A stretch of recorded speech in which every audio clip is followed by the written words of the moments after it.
મિત્રો, આજે આપણે એક નવા જ ટોપિકની ચર્ચા કરવા જઈ રહ્યા છીએ જે તદ્દન નવા છે. તો મિત્રોને વિડીયો શેર કરજો, લાઈક કરજો, કમેન્ટ કરજો અને વધુમાં વધુ શેર કરજો. આજનો ટોપિક છે પતિ પત્નીના દાંપત્ય જીવન અને આડા સંબંધોનું સત્ય. દાંપત્ય જીવનમાં વફાદારીનું તત્વ ઘટતું જાય છે. બહુ ઓછા સંબંધો સીધા હોય છે, બાકી આડા ઉભા, ત્રાસા અને બાંગા સંબંધો દિવસે ને દિવસે સતત વધી રહ્યા છે. તો મિત્રો, ચાલુ કરીએ આજનો આપણે આ ટોપિક. રિલેશનશિપ ક્રાઇસિસ આજના સમયની સૌથી મોટી સમસ્યા છે. મોટા ભાગના લોકો સંબંધો સંકટમાંથી પસાર થઈ રહ્યા છે. પતિ પત્નીના દાંપત્ય જીવન સામે સવાલો ખડા થઈ રહ્યા છે. એકબીજાને વફાદાર હોય એવા લોકોની સંખ્યા સતત ઘટતી જાય છે. કોઈ વ્યક્તિ પોતાની વ્યક્તિમાં પ્રોબ્લેમ જ દેખાય છે. ઘણા કપલ દેખાતા હોય ખુશ, પણ વાસ્તવમાં કેટલા ખુશ હોય છે એ સૌથી મોટો સવાલ છે. દાંપત્ય પર દેખાડો થવા લાગ્યો છે. જેમ જેમ સમય વીતતો જાય છે તેમ તેમ આડા સંબંધોનું પ્રમાણ સતત વધી રહ્યું છે. વ્યક્તિને પોતાની વ્યક્તિમાંથી સંતોષ નથી મળતો. ઇન્ટરનેટ અને ટેકનોલોજીને બેવફાઈએ વધારો કર્યો છે. સોશિયલ મીડિયા અને બીજી ડેટિંગ એપથી લોકો કોઈને કોઈ સાથે જોડાયેલા હોય છે.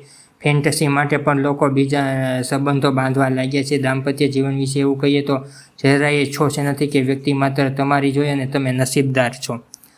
બીજું કે યુવતીઓ પણ તેમાંથી બાકાત નથી. માત્ર ફિઝિકલ રિલેશનમાંથી પણ બીજા કારણોસર લગ્નેતર સંબંધો રાખવામાં આવે છે. કોઈ કેસમાં વ્યક્તિને પોતાની પાસે સમય નથી, તો કેટલાક કિસ્સામાં ઇમોશનલ નીડ અને ઇન્ટેક્ચ્યુઅલ સેટિસ્ફેક્શનના સવાલ છે. પત્ની અને પતિનું બૌદ્ધિક સ્તર નીચું લાગે છે. પત્નીને પતિનું બૌદ્ધિક સ્તર નીચું લાગે છે. વાત કરવામાં કોઈ ડેપ્થ હોવી જોઈએ. 33% પુરુષો અને 35% સ્ત્રીઓ વર્ચ્યુઅલ ફ્લર્ટ કરે છે. દેશમાં મોટા શહેરોમાં જ આવું થાય છે એવું માનવામાં બિલકુલ રસ નથી. હવે નાના શહેરો પર બાકાત નથી રહ્યા. લગ્નેતર સંબંધોમાં પતિ પત્ની પાસે એકબીજા માટે પૂરતો સમય નથી. કપલ એક ફ્રી થાય ત્યારે બીજા પાસે સમય હોતો નથી. ઘણા કપલ્સને આ અવસ્થા કરતાં બહાર વધારે રહેવું પડે છે.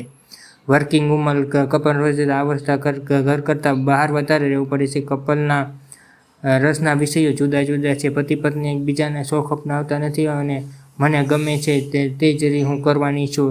એક સમયે બંનેની પ્રાયોરિટી સરખી રહેતી નથી. બંને એકબીજાથી ખૂબ જ એચીવ કરે છે. બંનેના ગોલ જુદા જુદા છે. જેમ જેમ સમય જાય છે તેમ તેમ બેમાંથી એક આગળ નીકળી જાય છે તો બીજું પાછળ રહી જાય છે, તો પતિ કે પત્ની બીજી વ્યક્તિ તરફ વળે છે. કોઈ રોમાંસ રહેતો નથી. જો બંનેમાં પૂરતી અન્ડરસ્ટેન્ડિંગ ન હોય તો સંબંધોમાં ગેપ આવે છે. પરિણામે માણસ બીજા સંબંધો તરફ વળે છે, જેને કારણે આ બધા ઇમોશનલ કારણો, ફિઝિકલ કારણોને કારણે લગ્નેતર કે આડા સંબંધોનું પ્રમાણ વધતું જાય છે.